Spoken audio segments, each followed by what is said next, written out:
So we've talked about what offer. We've talked about lead generation and lead conversion. Yes. Then now, you now need to understand, customer fulfillment and optimization. When people buy something from you, they expect you to be able to activate the system that will solve their problem. For instance, if somebody pay for a training, the person doesn't want to start calling you and say, wait. Immediately somebody pays, email should go to the person, call should meet the person, some documents should be sent, and all those kind of things. That way, it becomes easier for the person to know that, okay, I'm happy. The person must have a way of reaching you. When the person wants to reach you, it must be very fast.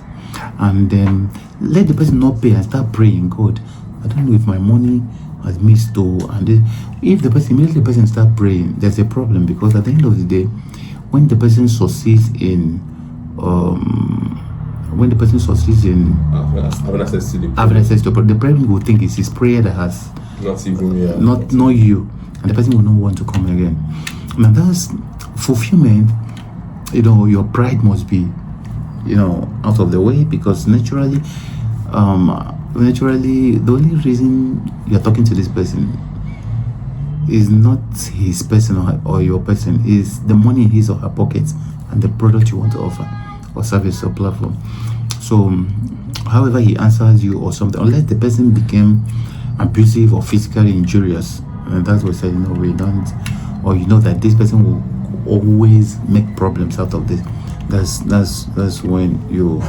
Now, the point I wanted to make with that is, immediately you are able to, I was talking about what, understand that this person that is buying, removing money from you is not always. Because when you say, so it's not emotional, you don't bring emotions into that person. Yes.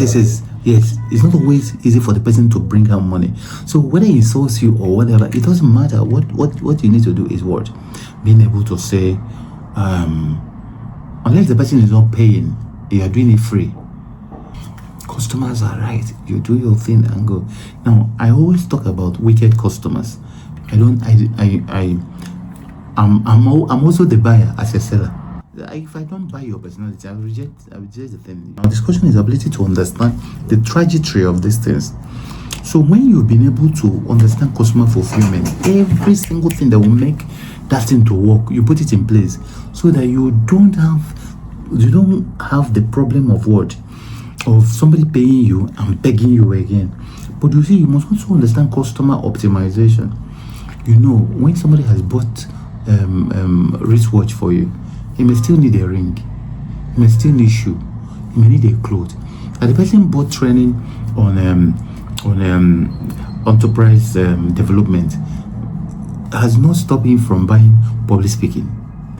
You've not solved his public speaking problem, emotional intelligence problem of confidence, problem of courage, boldness, problem of idea generation, problem of health, problem of investment. So if you have all those in your bucket, you can always sell to them as far as they are finding value. And one of the things you must do is that anytime somebody buys anything for you, 1 million naira, at least let the person make at least 10 million out of it. Buys 100,000 naira, something, let the person make 100,000. If somebody comes to, what if it's not an investment? Buying from you? Yeah, if it is health, for example, yes, 100%. You must quantify it. What will happen to the person, and the person be able to say, I got value for money.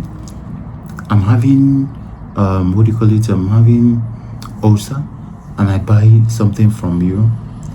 You are not going to be looking, if you want to sell self-function, self-benefit, you're not going to be looking at the ulcer. You're going to be looking at, if this man is healthy, what happens? He goes about his business, is it not?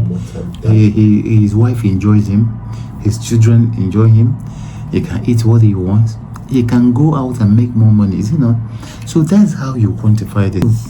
When you've understood customer fulfillment and optimization, now you understand what we call systems.